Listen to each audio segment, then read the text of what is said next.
দেখেন গ্রামের পার্কে এসেছি, এখন দুপুর সময় তো এখন কোনো লোকজন নাই। গ্রামের একটা পার্কে আগেও এসেছিলাম, আবার এসেছি, এখন দুপুর বেলা তো তাই লোকজন নাই, একদম পার্কটা খালি। দূরে দু একজন বসে আছে, একদম শীতলক্ষ্যা ঘেঁষে নদীর পাড়ে পার্কটা।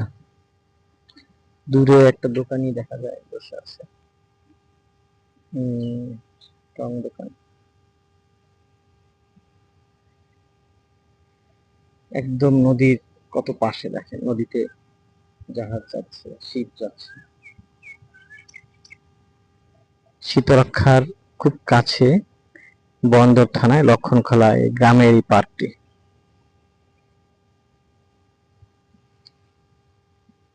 দুপুরবেলা তাই লোকজন একদমই নাই, দু একজন বসে আড্ডা মারত। নদীর কি সুন্দর